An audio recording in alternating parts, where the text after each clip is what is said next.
Hello and welcome you all. स्वागत है आप सभी लोगों का एक बार फिर से आपके अपने यूट्यूब चैनल एग्जाम प्लस पे। और आज हम लोग एग्जाम प्लस पे अपने करंट अफेयर्स और जनरल अवेयरनेस के एमसीक्यू के साथ फिर से आए हैं। और जल्दी जल्दी सभी लोग जुड़ जाइए और इस वीडियो को शेयर भी कर दीजिए ताकि और ज्यादा से ज्यादा लोग इसको जुड़ सकें और करंट अफेयर और जनरल अवेयरनेस के इस एमसीक्यू के लाइव टेस्ट को कर सकें। तो आगे बढ़ते हैं और आपको मैं बता दूं अपने बारे में थोड़ा कि मेरा नाम मयंक श्रीवास्तव है और मैंने अपनी ग्रेजुएशन को दिल्ली यूनिवर्सिटी से कंप्लीट किया है। मैं लॉ ग्रेजुएट भी हूं और 10 ईयर का मुझे टीचिंग एक्सपीरियंस है सिविल सर्विसेज एस्पिरेंट्स को। मेरे क्लासेस को आप अनअकैडमी पे भी कर सकते हैं और अनअकैडमी पे अगर आप क्लासेस को करना चाहते हैं तो आप अनअकैडमी लर्निंग ऐप को डाउनलोड करिए गूगल प्ले स्टोर या एप्पल स्टोर से। और वहां पे आप अपने नंबर को डाल के रजिस्टर करिए और मेरा नाम मयंक श्रीवास्तव सर्च करिए। अपने गोल को आप UPPSC and UP triple SC पे करिए और मेरा नाम मयंक श्रीवास्तव सर्च करिए और मुझे फॉलो करिए ताकि आपको सारी क्लासेस की नोटिफिकेशन मिलती रहे। तो जो मेरी अनअकैडमी पे क्लासेस होती हैं वो प्लस की क्लास होती है मैथ्स की शाम को 7 से 8, मंडे टू सैटरडे स्पेशल की 2 क्लासेस चल रही हैं। एक करंट अफेयर और जनरल अवेयरनेस की सुबह 8:30 बजे और हिस्ट्री की क्लास 12:30 बजे। ठीक है। और अगर आप प्लस का सब्सक्रिप्शन लेना चाहते हैं तो आप रेफरल कोड मयंक71 को यूज कर सकते हैं। ठीक है। तो चलिए आगे बढ़ते हैं और आज के सेशन को हम लोग स्टार्ट करते हैं। हम लोगों का फरवरी का एमसीक्यू है आज का और इसमें पहला क्वेश्चन आप सभी लोगों को थोड़ा समय में तुरंत जल्दी जल्दी कमेंट करके आप लोग आंसर देंगे। ठीक है ना, जल्दी से कमेंट करके आंसर को दीजिएगा। आपको मैं 10 से 15 सेकंड का समय दूंगा। ठीक है। चलिए तो आगे बढ़ते हैं। पहला क्वेश्चन आपके सामने ये रहा। Who has been reelected as the president of boxing federation of India. Boxing federation of India के अध्यक्ष के रूप में फिर से किसे चुना गया है? The options are Sanjay Kapoor, Ajay Singh, Anika स्वरनस्टैम, नीरा टंडन या नवनीत मुनोत। ध्यान से देखिए क्वेश्चन को। बॉक्सिंग फेडरेशन के प्रेसिडेंट के रूप में फिर से किसको इलेक्ट किया गया है? तो सही आंसर क्या है आपका इसमें? The correct answer is Ajay Singh is the correct answer. ठीक है, आइए डिस्क्रिप्शन देखते हैं। Ajay Singh has been elected as the president of boxing federation of India for the second consecutive term on 3rd Feb during the general election held in the city hotel here in Gurugram today. Ajay Singh defeated challenger Ashish Selar by a margin of 10 votes as he won 37-27 in the final count. Next question. What was the theme of International Day of Human Fraternity 2021? मानव भातृत्व 2021 के अंतरराष्ट्रीय दिवस के लिए विषय क्या था? Document on human fraternity, raising awareness education, a pathway to the future towards 2030 goals, making the decade count, realizing opportunities of the 21st century for all. तो ये आपको बताना है ह्यूमन फ्रेटर्निटी 2021 का थीम क्या था और इसका सही आंसर क्या है? a pathway to the future. International Day of Human Fraternity is observed on 4th February globally. International Day of Human Fraternity aims to underline the importance of raising awareness about different cultures and religions or beliefs and the promotion of tolerance. It also aims to educate people that tolerance, pluralistic tradition, mutual respect and the diversity of religions and beliefs promote human fraternity. Theme 2021 का क्या था? A pathway to the future. Next question. Which state is going to open its first human milk bank? कौन सा राज्य अपना पहला मानव दूध bank खोलने जा रहा है? And the options are Kerala, Madhya Pradesh, Assam, Jharkhand, Tamil Nadu. जल्दी जल्दी से आंसर कमेंट करिए कौन सा है जो स्टेट पहला ह्यूमन यानी कि मानव दूध बैंक खोलने जा रहा है। तो करेक्ट आंसर क्या है? Correct answer is Kerala. Description देखते हैं। Kerala will open it's first human milk bank on February 5th 2021. This is the state of third facility the and Kerala Health Minister KK Selja will open at Ernakulam General Hospital. A milk bank was established with the support of the Rotary Club of Cochin Global after the State Health Department signed a memorandum of understanding with the Rotary Club of Cochin Global in 2020. Its cost was 3.5 million rupees. Next question, fourth question.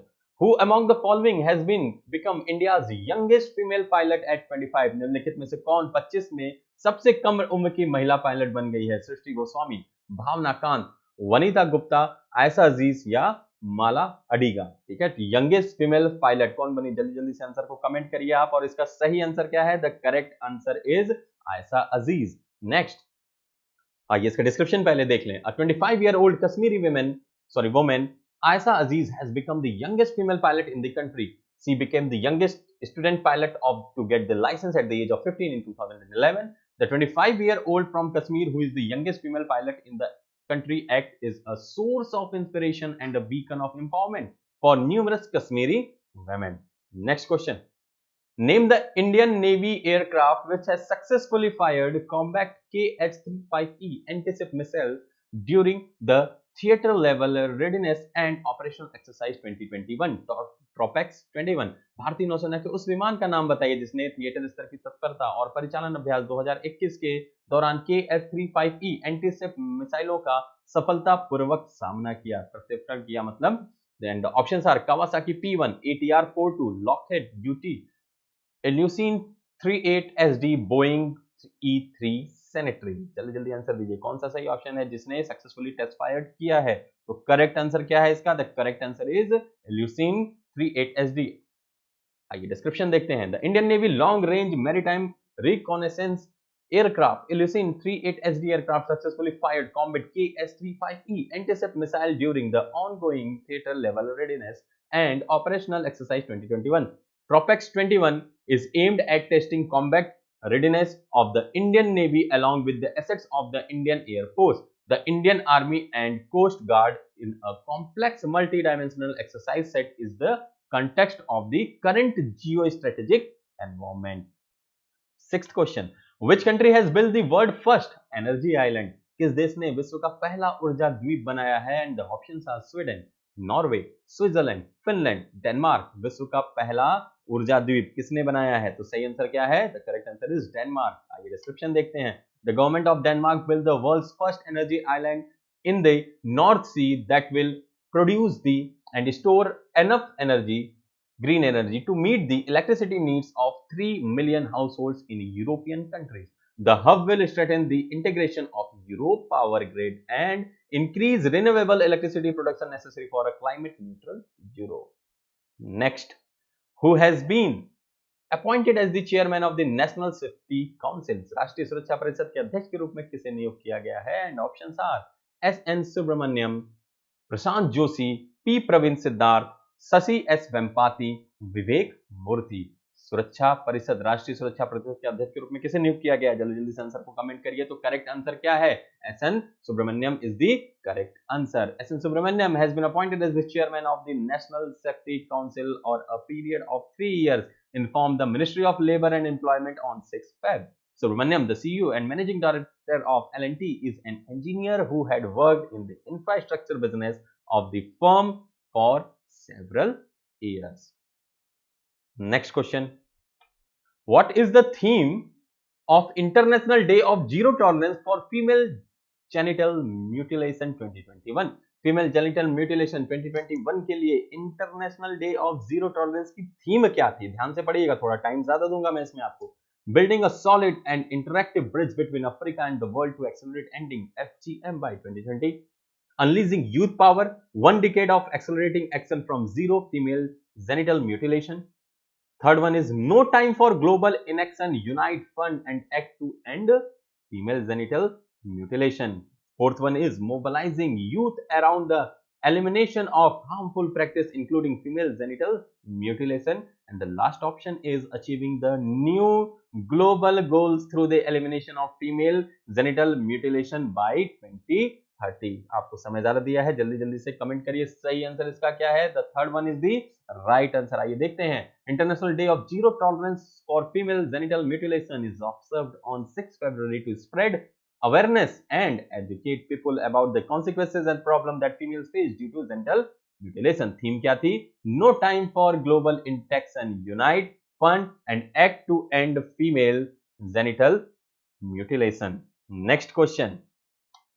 Which state has introduced a 16-digit unique code to identify land holding? किस राज्य ने land holding की पहचान करने के लिए 16 अंकों का यूनिक कोड पेश किया है? Options are Gujarat, Karnataka, Bihar, Uttar Pradesh, Punjab.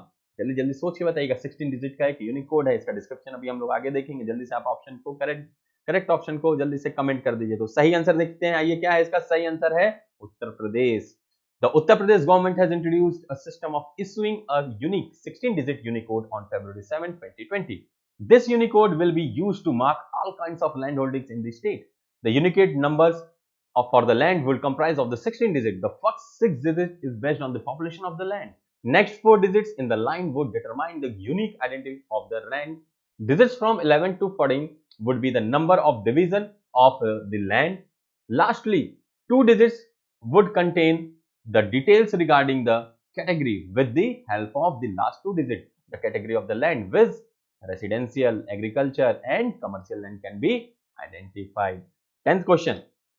In which state UT India's first geothermal power projection has been established? किस राज्य केंद्र शासित प्रदेश में भारत का पहला भूतपीय विद्युत परियोजना स्थापित किया गया है? ऑप्शन आर चंडीगढ़, लद्दाख, जम्मू कश्मीर, पुडुचेरी या दिल्ली। जल्दी जल्दी से सही ऑप्शन पे कमेंट करिए आप लोग फटाफट से।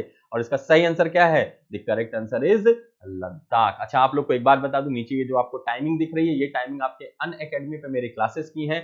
ये दोनों फ्री क्लास है, 8:30 बजे और 12:30 बजे, और 7 बजे वाली पेड क्लास प्लस की क्लास है। आइए इसका डिस्क्रिप्शन देखते हैं। The first geothermal power project of India will be established at Puga village of eastern Ladakh. The decision was taken because Puga village was identified as the hotspot of geothermal energy by the scientists. The project will be completed in 4 phases. A tripartite memorandum of understanding to establish and implement the first phase was signed on 6 February 2021 between ONGC Energy, LAHDC Leh and the Power Department of UT Ladakh. Next question. Name the first contingent of 34 CRPF women personnel who were inducted into the Specialized Jungle Warfare Commando Force. 39 CRPF महिला कर्मियों की पहली टुकड़ी का नाम बताइए जिन्हें विशेष जंगल युद्ध कमांडो बल में शामिल किया गया है। And the options are Lakshmi, Cobra, Ghatak, force one या गार्ड। जल्दी जल्दी से सही ऑप्शन को कमेंट करिए। तो सही आंसर इसका क्या है, ये देखते हैं सही आंसर क्या है। तो correct answer is option B, cobra.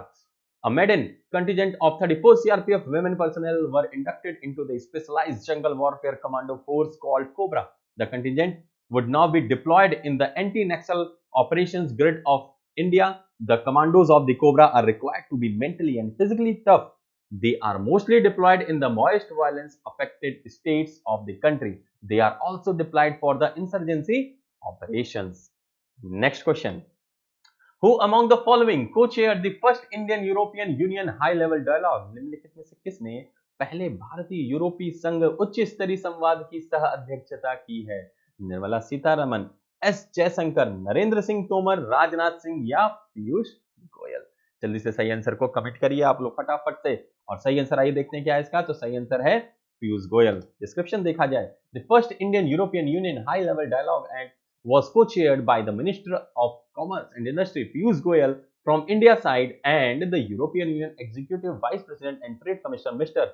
Valdis Dombrovskis from the EU side. This dialogue was organized in line with the commitment made at the 15th India-EU Leader Summit held in July 2020. Next question. Who has been appointed as the Managing Director of Google Cloud India? Bharat के लिए Google cloud के प्रबंधक निदेशक के रूप में किसे नियुक्त किया गया है? अनिल वलूरी, पुलकित त्रिवेदी, सुनील मेहता, विक्रम सिंह बेदी या करण बाजवा। जल्दी जल्दी 13 क्वेश्चन है आपका। जल्दी से आज ये करंट अफेयर का सेकंड लास्ट क्वेश्चन है। जल्दी जल्दी आंसर दीजिए क्या है। सही आंसर क्या है? विक्रम सिंह बेदी। डिस्क्रिप्शन देखते हैं। Google Cloud has appointed Vikram Singh Bedi as the new managing director for its India business. He will succeed Karan Bajwa, who has been elevated as Vice President for the Asia Pacific region cloud operation at Google Cloud. At Google, Vikram Bedi will be responsible for leading Google Cloud sales and operations team in this dynamic market. Next question. Who has won the inaugural ICC Men's Player of the Month in January 2021? जनवरी 2021 में ICC men's player of the month का किसको खिताब मिला है? अंबाती रायडू, अजिंक्य रहाणे, विराट कोहली, हार्दिक पांड्या या ऋषभ पंत को? जल्दी से करेक्ट आंसर को ऑप्शन में जल्दी जल्दी आप लोग कमेंट करिए। The correct answer is Rishabh Pant. The Indian wicket keeper batsman Rishabh Pant has won the inaugural ICC player of the month award 2021. Pant has been honored for his superlative performance in the 2 tests against Australia in January 2021, wherein he scored a 97 at Sydney and an unbeaten 89 at Brisbane, leading India to an incredible series win. Next question. Who has won the inaugural ICC Women's Player of the Month in January 2021? जनवरी 2021 में ICC महिला player of the month का किसको उपाधि या खिताब मिला है? Smriti Mandhana, Ellyse Perry, Shabnim Ismail, Meg Lanning या हरमनप्रीत कौर? जल्दी से सही ऑप्शन को कमेंट करिए आप लोग फटाफट से। तो 15वां क्वेश्चन और इसका सही आंसर क्या है? Shabnim Ismail is the correct answer. आइए देखते हैं description. Shabnim Ismail of South Africa has been named the ICC women's player of the month following her performance across 3 ODIs and 2 T20 internationals in January 2021। तो ये था आज का आपका current affair का। बढ़ते हैं हम लोग जल्दी जल्दी से जनरल अवेयरनेस की तरफ। तो जनरल अवेयरनेस में हम लोगों का क्या क्या रहेगा, तो वो आपको डिस्क्रिप्शन यहाँ दिख रहा है कि पूर्व मध्यकाल है 650 ईस्वी से 1206 ईस्वी तक, दक्षिण भारत चोल साम्राज्य व अन्य रहेगा। तो आइए आज के 16वें क्वेश्चन और जनरल अवेयरनेस के पहले क्वेश्चन की तरफ आगे बढ़ते हैं। पहला क्वेश्चन, किसने मान्यखेत मालखेत को राष्ट्रकूट राज्य की राजधानी बनाई? Who made Manyakheta Malkhed the capital of Rashtrakuta state? Dharavarsha, Amoghavarsha, Krishna प्रथम या गोविंद तृतीय? जल्दी से देखिए और कमेंट करिए सही ऑप्शन को। मान्यखेत को किसने राष्ट्रकूट राज्य की राजधानी बनाई थी? तो सही आंसर क्या है? अमोघ वर्ष is the correct answer. 17 question, किसने कन्नड़ काव्य शास्त्र की प्राचीनतम कृति कविराज मार्ग की रचना की? Who composed कविराज मार्ग, the oldest work of Kannada poetry? Krishna प्रथम, अमोघ वर्ष, ध्रुव, धारावर्ष या गोविंद तृतीय? ठीक है, कन्नड़ काव्य शास्त्र की प्राचीनतम कृति है कविराज मार्ग, तो किसने इसकी रचना की है? तो सही आंसर क्या है?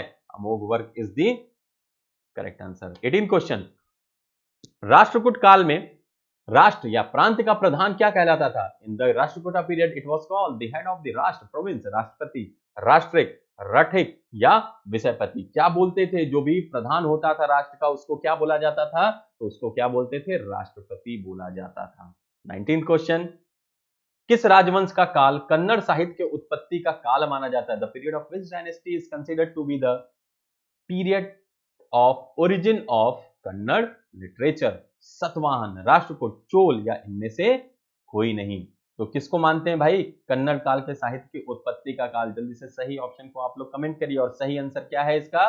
राष्ट्रकूट काल को माना जाता है। नेक्स्ट, राष्ट्रकूट कालीन कन्नड़ साहित्य के त्रिरत्न में शामिल नहीं था। The commonwealth was not included in the Triratna of Kannada literature. Pampa, Ponna, Ranna या सायण? इनमें से कौन शामिल नहीं था?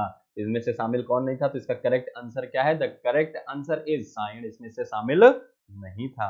नेक्स्ट, राष्ट्रकूट कालीन स्थापत्य कला के नमूने कहां मिलते हैं? The specimen of Rashtrakuta architecture are found Ellora, Elephanta, A और बी दोनों या इनमें से कहीं नहीं? राष्ट्रकूट कालीन स्थापत्य कला का कहां नमूना मिलता है?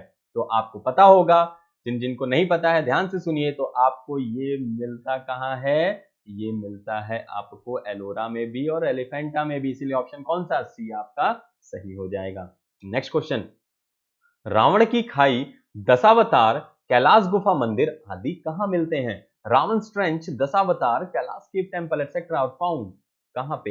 एलोरा में, एलिफेंटा में, तंजौर में या इनमें से कहीं नहीं? जल्दी से करेक्ट आंसर आप लोग कमेंट करिए फटाफट से और सही आंसर इसका क्या है? The correct answer is Ellora में। नेक्स्ट, बंबई से 6 मील दूर धारापुरी, धारानगरी में स्थित गुफाएं कौन है? Who are the caves located in Dharapuri, Dharanagari 6 miles from Bombay? Ellora की गुफाएं, एलिफेंटा, कन्हेरी या इनमें से कोई नहीं? कौन सी गुफाएं भाई जो बंबई से 6 मील दूर स्थित है? तो इन गुफाओं का नाम क्या है? इन गुफाओं का नाम है एलिफेंटा। नेक्स्ट क्वेश्चन, होयसाल स्मारक पाए जाते हैं? Hoysala monuments are found Hampi और होस्टपेट में, हलेबीड और बेलूर में, मैसूर और बेंगलुरु में या श्रृंगेरी और धारवाड़ में? कहां पे पाया जाता है होयसाल स्मारक? तो सही आंसर इसका क्या है? सही आंसर है हल्बेडी और बेलूर में हमको मिलते हैं होयसाल स्मारक। 25th क्वेश्चन, चोलों द्वारा किसके साथ घनिष्ठ राजनीतिक तथा वैवाहिक संबंध स्थापित किया गया?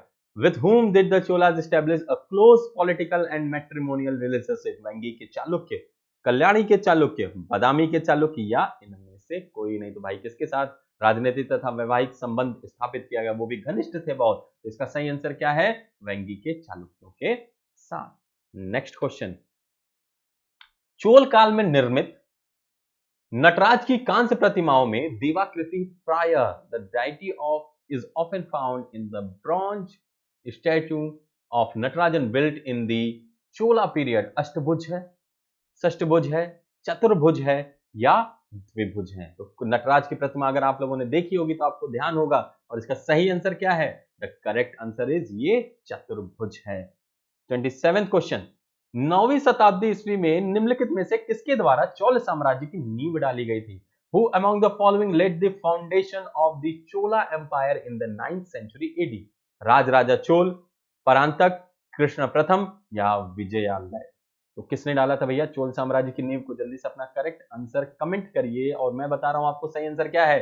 Vijayalaya is the correct answer. 28th question, third last question है आज का। सुगंध वृत्त, करों को हटाने वाला की उपाधि किस चोल शासक ने धारण की है? Which Chola ruler assumed the title of Sugandhavrita, remover of taxes? Rajaraja प्रथम, राजेंद्र प्रथम, राजेंद्र तृतीय, कुलोत्तुंग चोल भी नाम से भी जाना जाता था इनको, या इनमें से कोई नहीं? तो जल्दी से सही आंसर बताइए, किसको मिला है भैया सुगंधवृत्त? जल्दी जल्दी बच्चों आप सभी लोग रिप्लाई करिए। रिमूवर ऑफ टैक्सेस की उपाधि किसको मिली है? तो ये मिली है राजेंद्र तृतीय, यानी कि कुलोत्तुंग चोल प्रथम को। सेकंड लास्ट क्वेश्चन, चोल राज्य की राजधानी तंजौर को बनाने वाला कौन था? Who was the builder of Tanjore, the capital of the Chola kingdom? Vijayalaya, Parantaka प्रथम, परांतक द्वितीय या राज राजा? किसने बनाया था भाई राजधानी तंजौर को? किसने बनाया था? तो करेक्ट आंसर क्या है? Vijayalaya is the correct answer. Next question, Chola राज्य का संस्थापक विजयालय पहले किसका सामंत था? Whose feudal lord Vijayalaya was the founder of the Chola kingdom? Pallav का, पांड्य, चालुक्य या राष्ट्रकूट का? किसका था? तो सही आंसर देखिए क्या है, आप जल्दी से कमेंट करिए, फिर मैं बता रहा हूं आपको सही आंसर तीसरे आज के आखिरी क्वेश्चन का। तो आज के आखिरी क्वेश्चन का सही आंसर क्या है? पल्लव का। ठीक है, तो ये थी आज की आपकी करंट अफेयर और जनरल अवेयरनेस की क्लास। उम्मीद है आप सभी लोगों को अच्छी लगी होगी क्लास। अगर अच्छी लगी आपको क्लास तो जरूर से कमेंट में भी बताइएगा, और इसको शेयर करिएगा और सब्सक्राइब करवाइएगा चैनल को। तो मिलते हैं आप सभी लोगों से अगली क्लास में अपने नए करंट अफेयर जनरल अवेयरनेस के साथ। तब तक के लिए take care, bye bye everyone.